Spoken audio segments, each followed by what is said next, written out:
pesquisar, querendo achar outra coisa, querendo, né? O meu desejo era que essa palavra obrigação fosse algo um pouquinho mais manso, mas não é. Sabe por quê? O versículo foi o versículo do meu chamado, da confirmação do meu chamado. O profeta de Deus veio diante de mim, eu já estava fugindo de Deus fazia 3 anos, alguns conhecem essa história. E o profeta de Deus veio diante de mim, olhou para esse texto, apontou o dedo para mim, falou: pois se prego o evangelho, eu não tenho de que me gloriar, porque sobre mim é imposta essa obrigação, e ai de mim se eu não pregar o evangelho. Aí aquilo deu aquele tremelique, deu aquele gelo na costela, e corre eu pesquisar para grego, pesquisar em tudo quanto era tipo de tradução, e eu só achava a palavra obrigação. Quando nós recebemos o óleo do selo, da marca, eu tenho um dono, eu sou um sacerdote, eu sou posse do meu Senhor, eu sou propriedade exclusiva. Eu recebo também, querido, algumas obrigações. Isso é inevitável. Isso é inevitável. Não tem jeito de escapar das letras pequenas do contrato quando a gente aceita Jesus. Às vezes a gente quer escapar das obrigações, mas não tem jeito. E essas obrigações são outorgadas e determinadas pelo Senhor. Outorgadas, o Senhor te diz, vai e faz. Determinadas, o Senhor te diz, é assim. Ou seja, Ele manda e Ele determina como. Ele manda e Ele fala quais são as regras. Ele te dá a receita do que Ele quer que você faça.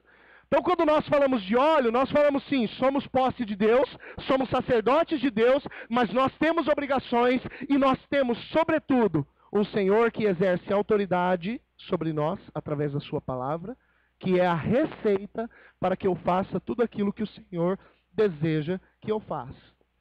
Então, em segundo lugar, em primeiro lugar, o texto fala comigo e com você a respeito da condição de santidade. Sejam sempre alvas as tuas vestes. Mas em segundo lugar, ele fala a respeito do exercício da autoridade. Não só receber do Senhor, mas exercer aquilo que o Senhor me outorgou a fazer. E exercer não de outra forma, senão debaixo das orientações que o Senhor tem para mim e para você. Amém? Glórias a Deus. Então eu quero falar com você a respeito disso, a respeito da condição de santidade e a respeito do exercício da autoridade. É isso que eu encontro em Eclesiastes capítulo 9, versículo 8. Em primeiro lugar, condição de santidade. Já mencionamos aqui, santidade é renúncia da carne, para que eu possa adquirir o caráter do Espírito. Santidade é renúncia do pecado, é a renúncia dos meus vínculos com as trevas, para que eu possa comprar as vestes brancas que o Senhor tem preparado para mim.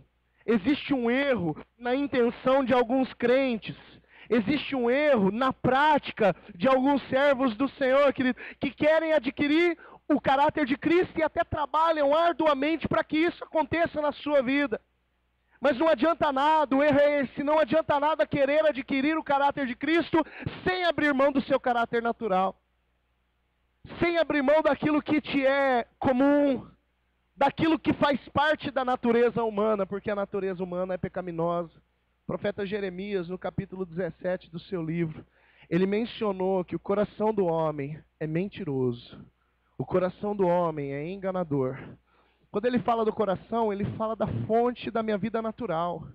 Da fonte da minha vida natural.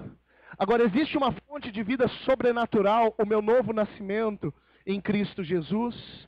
Existe uma fonte de vida sobrenatural, que é a minha relação com o Senhor, e essa sim, ela gera verdades absolutas na minha alma, não porque eu passo a gerar, mas porque o Espírito Santo de Deus passa a testificar no meu espírito as verdades a respeito do reino.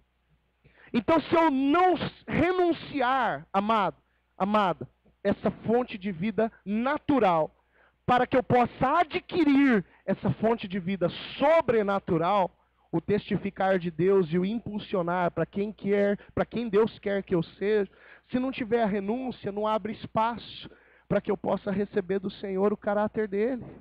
Tem um princípio que eu gosto de usar muito, eu menciono esse texto para vocês com certa regularidade, de Provérbios capítulo 27, versículo 7, quando a palavra diz que a alma farta ela pisa até o favo de mel. Mas para a alma faminta, até o mais amargo se lhe torna doce. Querido, olha que verdade absoluta que Salomão escreveu na sua sabedoria. Ele falou, olha, se você está cheio, se você está de barriga cheia, usando a própria alegoria que ele usou, quando chegar mel para você, o docinho da sobremesa, você vai falar, não cabe mais. Eu não sabia que tinha sobremesa, né? Você já passou por isso? De passar da medida no almoço, aí depois alguém abre a geladeira, vem com aquela sobremesa, te bate um peso na consciência, e você vence a tentação de avançar na sobremesa, porque você já passou da medida. O Calves não é o caso, tá? O Calves está fora dessa lista. Para a senhora ver como a gente ama teu filho. A fama dele por aqui. Querido, já passou por isso? Já passou por isso? Né? Eu particularmente, eu estou num regime aí que parou de surtir efeito. Né? Já parou de surtir efeito faz um tempo, agora eu preciso entrar na academia. Outro dia eu até entrei na academia. Entrei, olhei para um lado, olhei para o outro, não gostei do ambiente e saí. Mas eu preciso entrar para ficar, não vai ter jeito. Né? Mas, querido, eu que tenho tentado controlar o meu peso por conta da saúde e tudo mais, eu sei o quanto é tentador você, às vezes, chegar na tampa, né? E na tampa não daquilo que eu quero, mas na tampa do que a médica deixa. Né? A cardiologista e a nutricionista. Chegar na tampa e ter que parar. Né? Aí chega na tampa lá, o feijãozinho tá com caldo grosso, tem linguiça. Cheguei na tampa. Aí vem alguém com a sobremesa, dá vontade de falar, traidor, devia ter avisado antes. Né? A alma farta, ela pisa até aquilo que é gostoso. É isso que eu acho que Salomão era gordinho. É isso que Salomão escreveu. A alma farta, ela pisa o favo de mel. Mas aquele que está faminto, ele fala depois. Até aquilo que não é tão gostoso parece doce. Eu também não sei você, querido, se você na sua casa tem ou tinha, na época da sua mãe, alguém com dotes culinários avançadíssimos. Eu, particularmente, não tinha isso na minha casa antes de casar. Glórias a Deus que eu casei, por isso que engordei. Casei com 88 quilos, fui parar no 130, no decorrer de 10 anos de casado. Né? 10 não, 9 anos eu já estava com 130. Agora estamos indo para 12, eu já diminuí, estou perto dos 100 de novo. Glórias a Deus por isso. Mas, amado, em casa a comida não era coisa boa, não. Minha mãe até que tinha ótimas intenções, mas não era o dote dela. E o meu pai não tinha tempo para cozinhar, porque o meu pai cozinha bem, só fim de semana. Fim de semana a gente mandava ver, mas durante a semana o arroz conseguia ficar duro, empapado e queimado, tudo dentro de uma panela só. Minha mãe é ninja, não sei como é que ela fazia isso, mas consegue. O feijão, ela tentava de caldo grosso, até batendo feijão no liquidificador para engrossar o caldo. Era aquela água de batata, aquela aguaceira. Aí tinha que botar uma farofa no prato para dar uma, né? E escondia tudo com pimenta. Aí hoje a turma vê eu comendo pimenta e fala, nossa, pastor, que exagero. Não é, querido, você não sabe a infância que eu tive. Você não sabe o que eu passei lá atrás. A pimenta era um artigo necessário, era um subterfúgio, uma saída. Né? Mas quando eu estava com fome, eu não via a hora de chegar na minha casa e encarar aquele arroz empapado, queimado e duro, e aquele feijão sem caldo grosso da minha mãe, porque eu estava com fome. Aí se tornava a comidinha mais gostosa, aquele bife sola de Havaianas. Né? Se tornava a comidinha mais gostosa de tudo, porque eu estava com fome. Quando começava a matar a fome, eu começava a criticar. Esse arroz não está tão bom. Esse feijão não está tão bom. Não sei se você já passou por isso. Eu já passei. Por 22 anos da minha vida eu passei isso. Com 22 eu me casei. Foi uma libertação. Hoje meu pai é aposentado, só fica em casa. Meu pai que cozinha lá em Lins. Quando eu vou lá e como na casa dele, é aquela beleza. Né? Mas não tem, querido. Eu passei por uma fase difícil. Minha mãe sabe que eu falo isso. Não estou expondo minha mãe não, porque ela sabe e ela assume. Ela é má cozinheira assumida. Assim como eu não sei cozinhar. Só sei fazer uma coisa. Filé parmegiana. Se eu te convidar para jantar na minha casa e eu for cozinhar, você vai comer filé parmegiana. Se eu convidar a segunda vez, se prepare para o repeteco. Né? Porque eu não sei, eu puxei minha mãe nesse ponto. Não tem jeito, não tem como. Mas quando está com fome, a comida nem precisa ser lá muito boa. Nem precisa ser lá aquelas coisas. Salomão teve esse entendimento, querido. Ele teve esse discernimento. E algumas coisas, ele teve esse entendimento para que eu e você aprendêssemos que algumas coisas da parte de Deus, aparentemente, elas não serão apetitosas para mim e para você. Principalmente quando o assunto é renúncias para que eu possa adquirir o caráter do Senhor. Porque se existe algo na minha vida que eu mantenho e que eu sustento, quando eu sou confrontado e sei que preciso renunciar, o fato de eu ter alimentado e sustentado aquilo que precisa ser renunciado tanto tempo na minha vida, não significa que aquilo seja coisa ruim para mim. Pode ser ruim espiritualmente, mas eu particularmente gosto. É assim com o pecado. Você não peca porque o pecado aparece para você naquela imagem do capeta, né? Cabeça vermelha, rabo com ponta, todo vermelho, bufando fogo pelo nariz. Fumaça, fedendo enxofre, o capeta não aparece desse jeito, o pecado não aparece desse jeito. A exposição do pecado, ela sempre vem da forma que você gosta, da forma que eu gosto. E é por isso que a gente cai no pecado. Ele sempre se apresenta de forma agradável. Diz Pedro, quando ele descreve o caminho do pecado, o pecado ele aparece, seduz, engana, e aí ele é gerado. Quando ele é gerado, gerado no sentido gestacional. Quando ele é gerado, você já engravidou do pecado. Vai nascer, não tem jeito. Eu já fui seduzido, eu já fui enganado. A enganação, o engano é aquela fase de relativização. É a história do não tem nada a ver. Isso é um veneno na vida de crente. Não, isso aqui não tem nada a ver. Aquilo que me foi dito não tem nada a ver. Aquela pregação não tem nada a ver. Aquilo que foi ministrado na aula de escola dominical, na célula, não tem nada a ver. Queridos, tem um veneno na vida do crente, eu não tenho nada a ver. Já é a segunda fase do pecado sendo gerado na vida de alguém. Já está enganando. Já está ganhando corpo uma mentira. E o pai da mentira não é o Senhor, é o próprio diabo. Já está ganhando corpo uma mentira no seu interior, atentando contra a tua santidade. Esse pecado vai começar a ser gerado, ele vai ser dado à luz, ele vai nascer. Isso tudo porque lá atrás eu fui seduzido, e se eu fui seduzido é porque eu gostei. Chamou a minha atenção. Gostei do cheiro, gostei do sabor, gostei de tocar, gostei de me aproximar, gostei de olhar, gostei de ouvir. O pecado foi gerado. Entende isso? Quando se fala de necessidade de renúncia, nós tocamos em um ponto, amado, amada, que não é o melhor ponto, ou o ponto mais saboroso da nossa relação com Deus. Mas só existe um meio de eu, de fato, renunciar àquilo que precisa ser renunciado para que eu possa adquirir aquilo que precisa ser adquirido no meu novo caráter em Cristo Jesus. Só tem uma forma, como? É passando um pouco de fome naquilo que diz respeito ao pecado, naquilo que diz respeito ao que precisa ser renunciado. Como passando um pouco de fome? Volte no princípio de Provérbios 27. Se a tua alma está farta, aquilo que é doce, até aquilo que é doce você vai rejeitar. Agora, se você está com fome, se você não está farto, até aquilo que é amargo, até a renúncia que é amarga, até o correr atrás de um caráter de Cristo e adquirir um caráter de Cristo e exercitar um caráter de Cristo, que às vezes vai me fazer algumas coisas amargas, até isso se torna doce. Porque eu tenho a necessidade de me nutrir.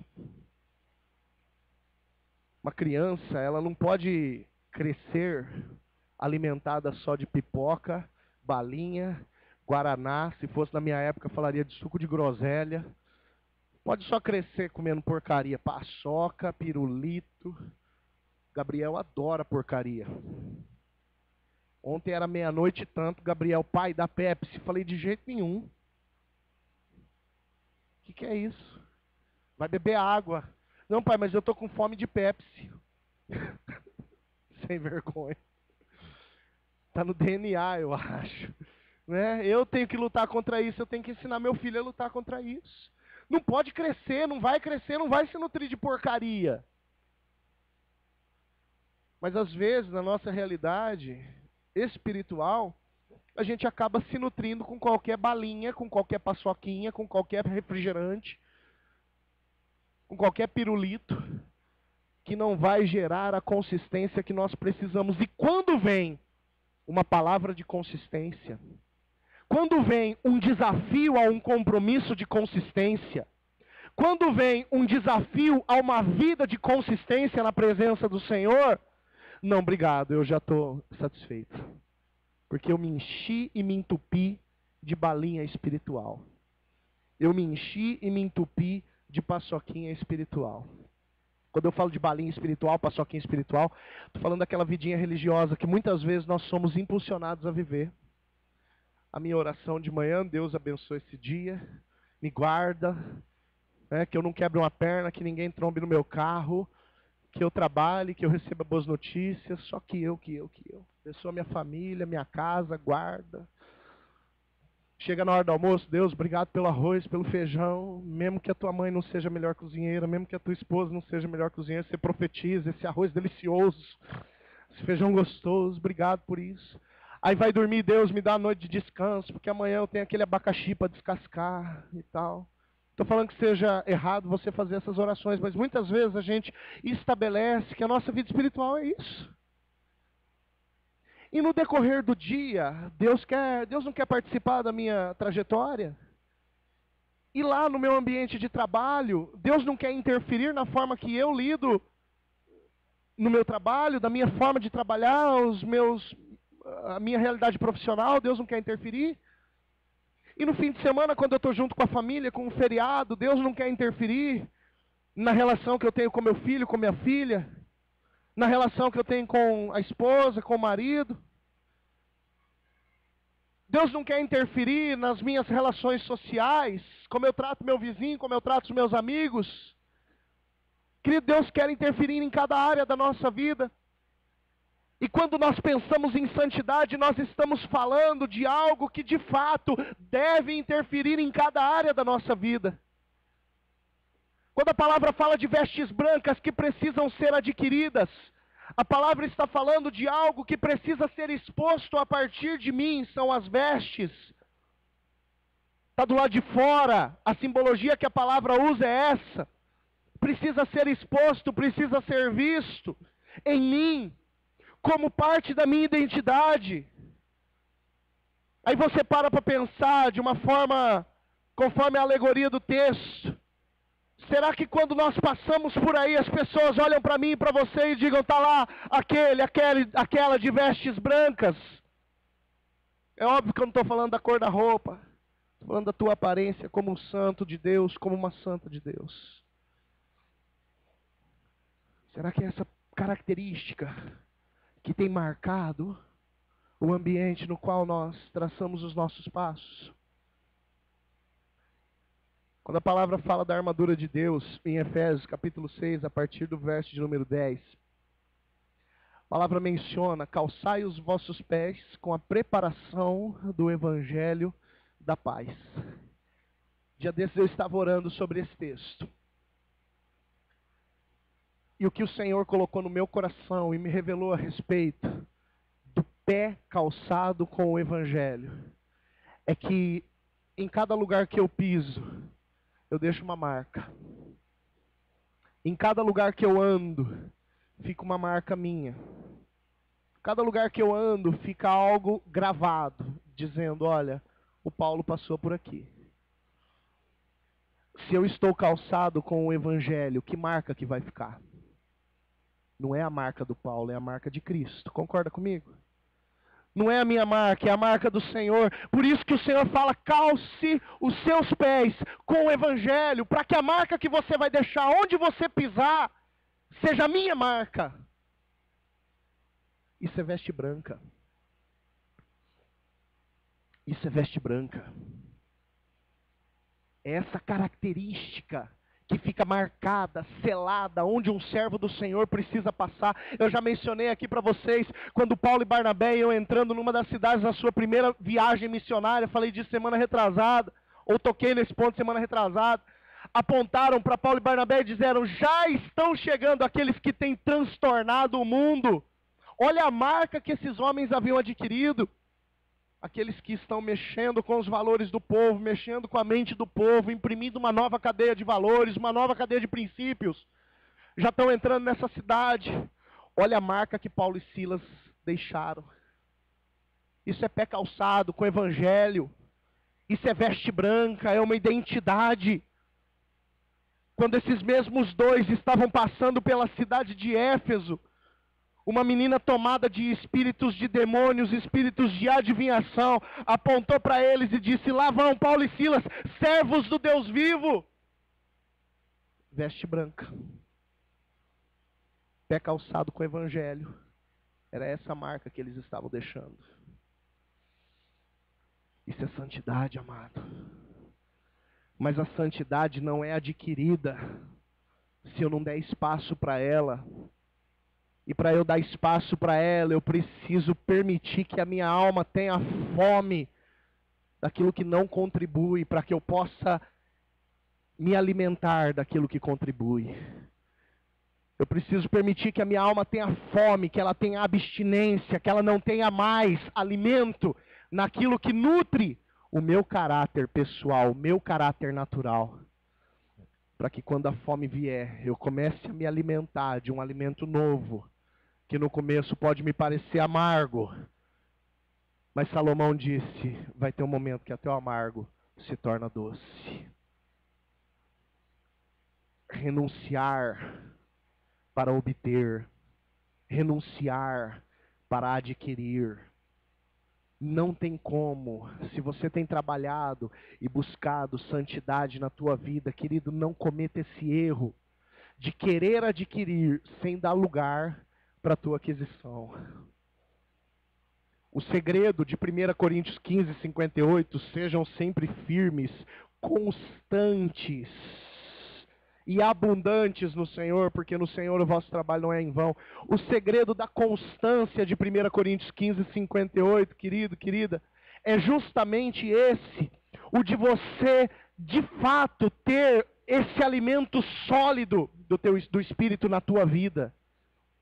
E não de uma forma superficial, como um tira-gosto, uma experiência aqui, uma experiência ali. O crente, ele não pode viver de uma experiência aqui, uma experiência aqui, uma experiência ali. A vida do crente precisa ser constantemente uma experiência com Deus. Você crê dessa forma, amém? Para provocar isso não tem outro jeito.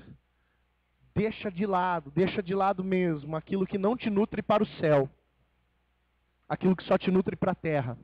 Aquilo que só te nutre no que diz respeito ao teu caráter natural. E passe a se alimentar, ainda que seja amargo.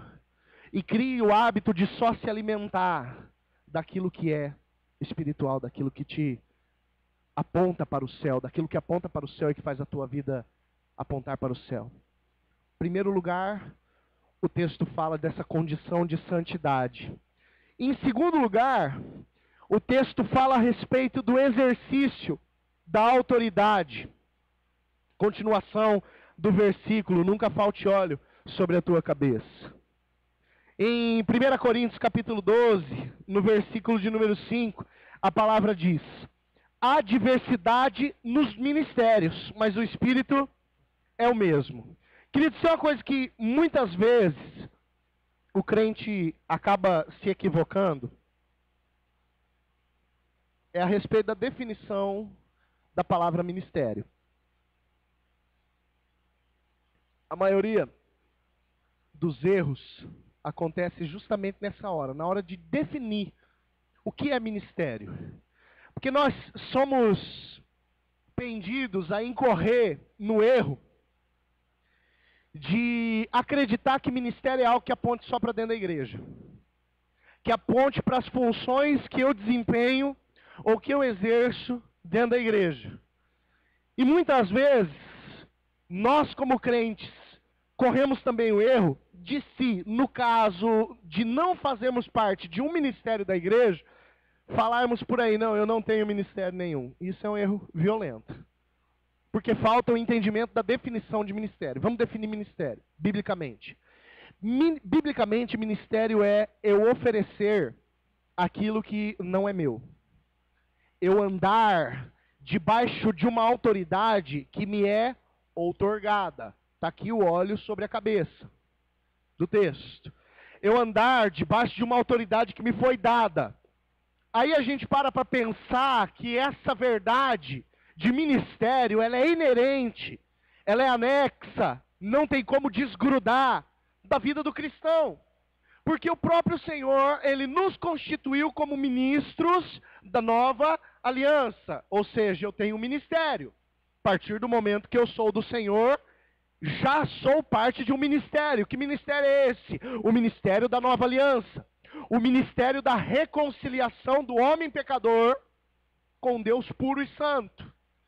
A palavra também diz, querido, querida, que eu e você somos sacerdócio real a partir do momento que nos tornamos uma nação santa, a partir do momento que nós fomos comprados pelo sangue do Cordeiro. Se eu sou um sacerdote, se as mulheres são sacerdotisas, nós somos ministros.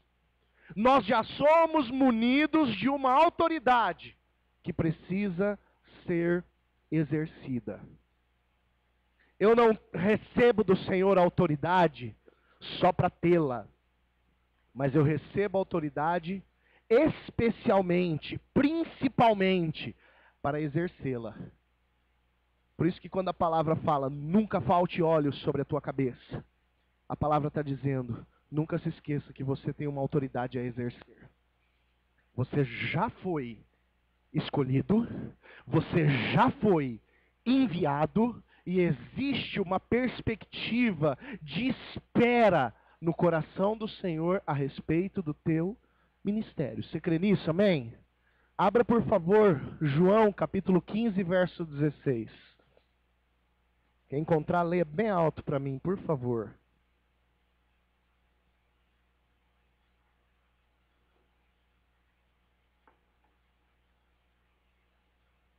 João 15, 16.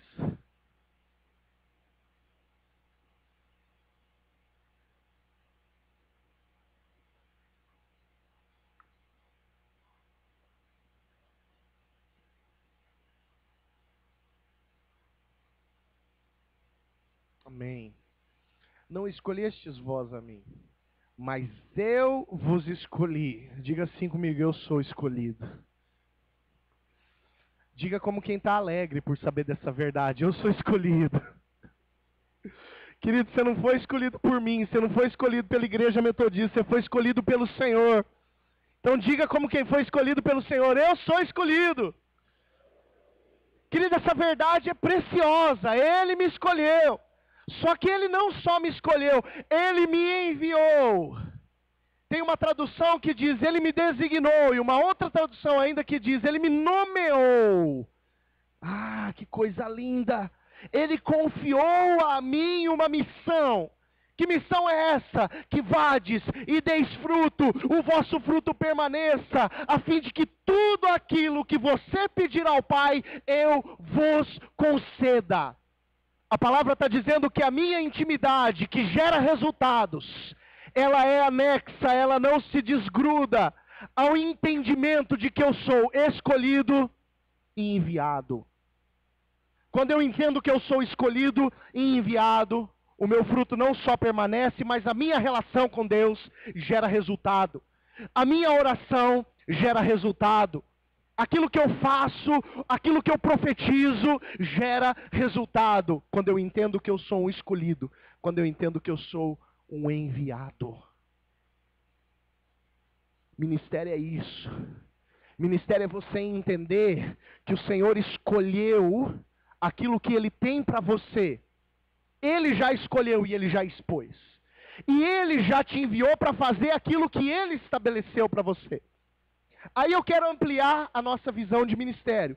Se ministério é andar debaixo da autoridade do Senhor, se ministério é fazer aquilo que o Senhor escolheu para eu fazer, da forma que Ele mandou eu fazer, e o ministério ele pressupõe então que eu preciso, que eu dependo de regras que não são minhas, mas são do Senhor, que é o dono da obra. Você entende isso? Amém? Então vamos ampliar a nossa visão de ministério. Se o ministério, melhor dizendo, depende de regras, e aqui é o grande erro na vida de muitos crentes, se o ministério depende de regras, e o Senhor estabelece as regras na sua palavra, o Senhor estabeleceu na Bíblia, vou dar alguns exemplos aqui, alguma regra a respeito de como eu e você precisamos, pais, mães, criar os nossos filhos? O Senhor estabeleceu alguma regra nesse sentido? Sim ou não? Sim. Tem gente com dúvida? Tem gente que vota pelo não?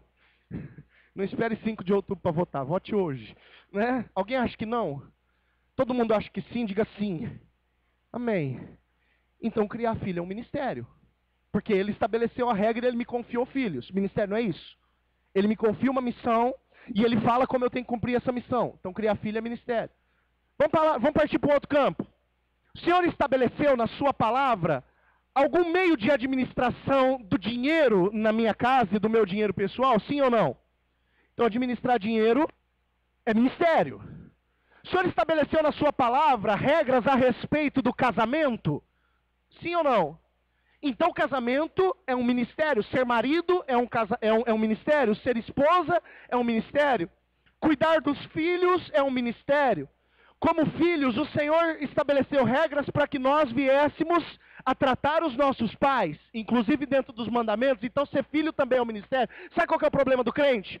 O crente acha que ministério é aquilo que diz respeito à ação religiosa, quando o Senhor nos enxerga como ministros em todas as áreas da nossa vida. Eu sou marido, o Senhor me confia o ministério do sacerdócio sobre a minha esposa. Eu sou filho, o Senhor me confia o ministério da honra ao meu pai, à minha mãe. Eu tenho dinheiro, o Senhor me confia o ministério da mordomia, de ser mordomo, de colocar o meu dinheiro a serviço do reino, e não eu servir ao meu dinheiro. Você percebe isso? Todas as áreas da nossa vida, para Deus, elas são ministério, querido. Pega Efésios 6 lá, Efésios 6 vai falar como que o funcionário precisa lidar com o seu patrão, como o patrão precisa lidar com o seu funcionário. Vida profissional é ministério. A Bíblia estabelece o que você pode e o que você não pode. É ministério, é você andar debaixo de uma autoridade. Aí você percebe como muitas vezes a gente não entende a dimensão do quanto Deus quer interferir na nossa vida para transformar a nossa vida em todos esses campos e outros campos, mas transformar a nossa vida em melhor. Você percebe que muitas vezes isso não acontece porque nós não temos a definição correta de quem nós somos em Deus. Quantos aqui, sincero, seja sincero. Não vou fazer a pergunta. Eu ia perguntar, quantos têm a dimensão de que o seu trabalho era um ministério, de que a sua família é um ministério? Deixa quieto. Eu não quero te expor. Mas pensa aí no teu coração, você tinha essa definição clara na tua vida, no teu coração, de que tudo aquilo que o Senhor te concedeu, Ele tem regras para que você possa exercer e efetuar e executar? Aí para pensar comigo. Quanto que nós temos deixado o Senhor, através do seu caráter e da sua palavra, interferir em todos os ministérios que nós temos? Aí pense também no teu ministério dentro da igreja, no teu ministério lá em casa, em todos eles. Mas em todos os ministérios que nós temos, quanto nós temos deixado Deus interferir, e Deus imprimir os valores dele, e Deus falar, é assim que eu quero, é assim que tem que ser, é assim que você vai prosperar. Em Miqueias capítulo 2, versículo 7, a palavra fala, as minhas palavras fazem bem ao que anda retamente. Ou seja, você exerce a palavra do Senhor no teu casamento vai prosperar. Você exerce a palavra do Senhor nas finanças, as tuas finanças vão prosperar. Você exerce a palavra do Senhor na criação dos filhos, os seus filhos vão prosperar. Você exerce a palavra do Senhor na tua vida profissional, a tua vida profissional vai prosperar. Você exerce a palavra do Senhor no teu ministério dentro da igreja, e o teu ministério dentro da igreja vai prosperar. Você crê nisso, amém? Isso é óleo sobre a cabeça. O exercício do ministério é você saber quem você é em Deus e agir conforme os parâmetros que Ele traçou para cada ministério. Vou terminar. Tem duas palavrinhas no texto que nós lemos que eu gostaria de chamar a tua atenção para elas. A palavra diz assim, no começo do versículo: sejam sempre alvas as tuas vestes. Presta atenção na palavra sempre. E no finzinho do versículo está escrito: e nunca falte óleo sobre a tua cabeça. Preste atenção na palavra nunca. Essas duas palavras, sempre e nunca, elas nos remetem ao propósito de Deus no que diz respeito a estas duas condições, a condição de santidade e ao exercício do ministério. Elas nos remetem, essas duas palavras, sobre a entender sobre quando o Senhor deseja que as minhas vestes sejam brancas e quando o Senhor deseja que eu exerça ministério. E essas duas palavras, elas deixam claro que a condição de santidade e que a condição de autoridade na vida do crente que sabe quem é no Senhor, elas precisam ser permanentes. Permanentemente santo. Permanentemente exercendo autoridade. Nunca deixar de ter vestes brancas. Sempre ter olhos sobre a minha cabeça. É permanente. É permanente. Deus tem falado conosco a respeito de constância. Hoje eu falo para você, a condição de santidade que o Senhor te quer é uma condição permanente. E eu te digo que qualquer distração no meio desse caminho, ela é perigosa e pode ser fatal. Não fosse assim, o Senhor não nos advertiria dizendo: aquele que está em pé, cuide para não cair. Invista na tua fé, invista no teu ministério, seja qual for o ministério que está passando aí pela tua mente agora. De dentro da igreja, o ministério de marido, o ministério de esposo, o ministério de administrador financeiro, da renda da tua casa, o ministério de pai, o ministério de filho, o ministério de empregado, o ministério de patrão, o ministério de professor, o ministério de aluno, tudo, tudo, tudo. A Bíblia estabelece valores e regras para tudo. Invista no ministério santo, porque isso tem que ser permanente na vida do crente. Não é agora sim, daqui a pouco não. Invista no exercício da tua autoridade. Invista no exercício de quem você é em Deus. Clive Staples Lewis, ou C.S. Lewis, como é mais conhecido, ele dizia uma frase linda. Hoje eu escutei uma música que o cara fez o refrão dessa frase. Eu gostei da música, porque eu gosto da frase. Eu sou o que a Bíblia diz que sou. Eu posso o que a Bíblia diz que posso. E eu faço o que a Bíblia diz que eu devo fazer. Querido, sabe o que é isso? É entender quem você é em Cristo para que você exerça a tua autoridade. Para que a tua autoridade seja exercida. E você não fique aquém e nem vá além daquilo que o Senhor sonhou para você e esperou a teu respeito. Se a Bíblia diz que você pode ponto final. Ou ela não é palavra de Deus? Se a Bíblia diz que você é e ponto final. Não deixe os questionamentos atrapalharem a tua mente, porque o pai da confusão é o diabo. Se a Bíblia diz que você deve fazer, vai e faz, sem questionar a palavra, sem questionar o profeta, sem questionar quem te entregou a missão. Faz. Eu não sou capaz. Se a Bíblia diz que você pode, você pode. Eu não sei. Se a Bíblia diz que você é e ponto final. Tenha medo, não tenha receio. Isso é exercício da autoridade. Eu vos escolhi e vos designei para que vades e deis fruto. Amado, amada, eu tenho um desafio para você. E eu quero fazer esse desafio em nome do Senhor Jesus. Mas para desafio, eu gosto de fazer desafio com você de pé. Fica de pé um minutinho, por favor. É bom que a gente fica de pé porque parece que está acabando, né? Eu tenho um desafio para você. E eu quero fazer esse desafio nessa hora, em nome de Jesus. Eu passei por João 15:16, não porque estava planejado. O Senhor colocou no meu coração. E o desafio que eu vou fazer, ele é em cima de João 15:16 para você. Porque a realidade que nós vislumbramos a partir de Eclesiastes, do texto que nós usamos como base, sejam sempre brancas as tuas vestes, nunca falte óleo sobre a tua cabeça.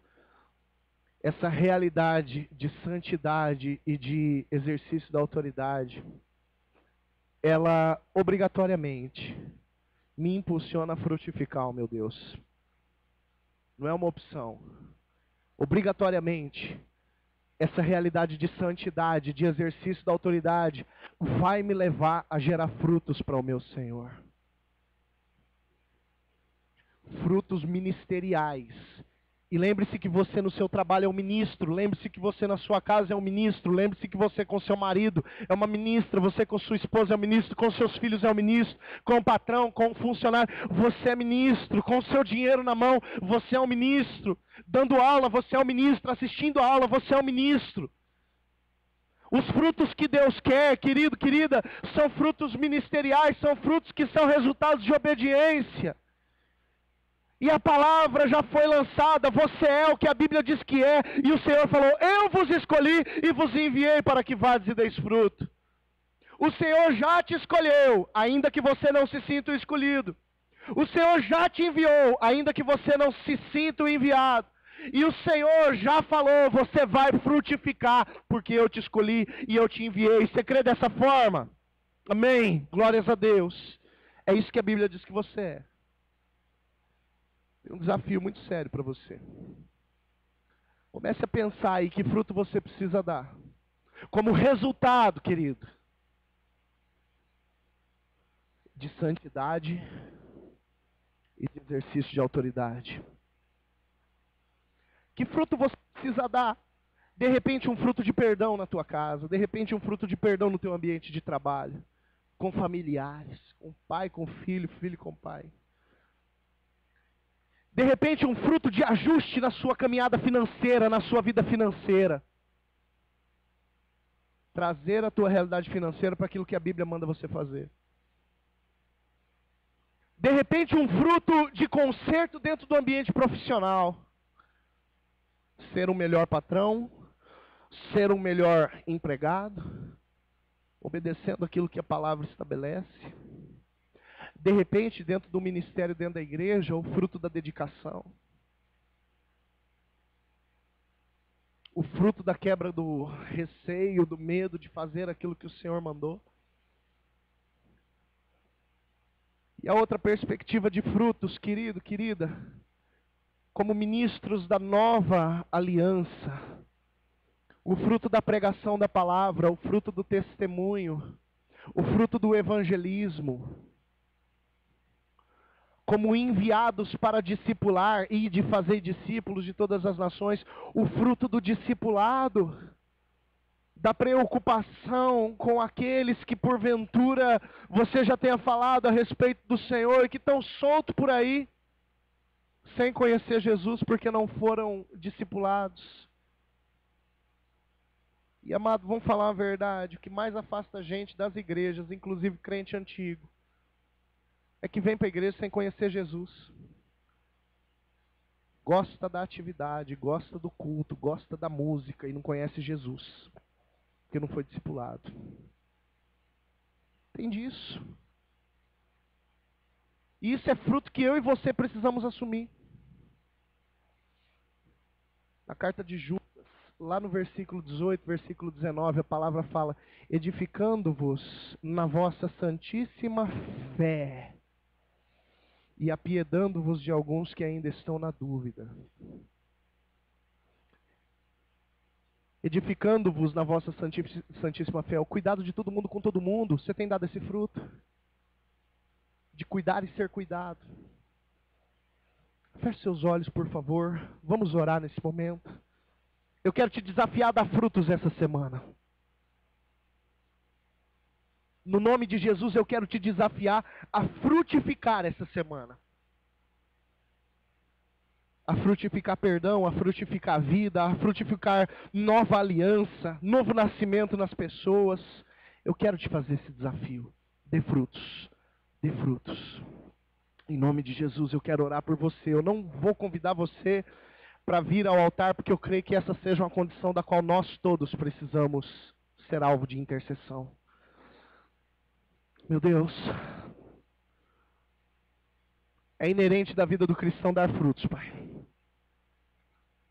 É inerente, meu Deus, da condição de santidade, do exercício da autoridade, nós frutificarmos, Deus. E Pai, no nome de Jesus, nesta hora, nós queremos nos colocar nas Tuas mãos. O Teu filho e a Tua filha, meu Deus, tem pensado ali, tem, Senhor, recebido do Senhor direcionamentos a respeito de áreas nas quais ele e ela precisam dar frutos, frutos de perdão, frutos, Senhor, de restauração de vínculos, de relacionamentos, frutos, ó Deus, numa vida, Senhor, profissional, frutos na vida conjugal, frutos a respeito do dinheiro, frutos a respeito da criação dos filhos, frutos a respeito da relação com os pais, frutos, ó Deus, naquilo que o Senhor enxerga como ministério e que muitas vezes nós não enxergamos como ministério. Pai, no nome de Jesus, nesta noite eu te peço, no decorrer desta semana, Senhor, destes dias, nos leva a frutificar, nos leva a dar frutos, ó Deus, que sejam agradáveis ao Senhor, frutos, ó Deus, que sejam, ó Deus, conforme a Tua vontade, conforme a Tua palavra, frutos, ó Deus, que obedeçam, Senhor, os Teus critérios, a Tua cadeia de valores, frutos, Senhor,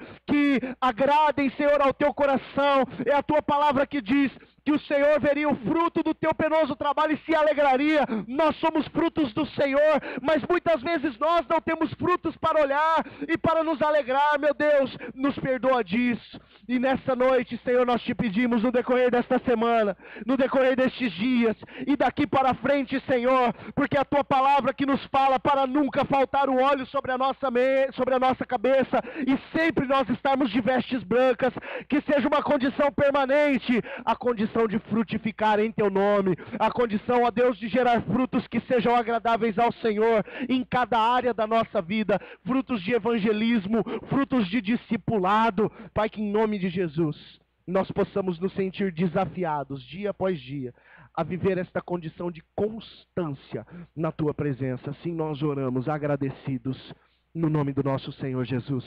Amém. Amém. Glórias a Deus. Querido, não precisa sentar, nós já vamos encerrar o culto. Eu quero só trazer 2 avisos rapidinho. Se você não acertou a cantina do Transformai-vos, procura o Lucas. E se você não acertou a camiseta do Transformai-vos, procura o Hugo, tá bom? Camiseta com o Hugo, cantina com o Lucas. Por favor, todos aqueles que não acertaram, entre em contato com esses irmãos, tá bom? Para acertar ou para dar uma satisfação para eles, tá bom? Que nós precisamos fechar o Transformar para prestar contas para o Ministério de Administração da nossa igreja. Segundo aviso, clã e líderes de célula, vamos ficar aqui rapidinho, só para a gente fechar a questão do encontro ministerial, que é no final de semana, tá bom? Clã e líderes de célula permaneçam aqui. Inscrições do Encontro com Deus, com os nossos irmãos da porta do Ministério de Consolidação. Aqui, Hugo, Veridiana, Ana Paula, Emerson e acho que só. Amém. Glórias a Deus. Vamos, receba a bênção do Senhor nesse momento e todos vamos para o salão social depois de passarmos um tempo junto. Amém? Que o Senhor te abençoe e te guarde.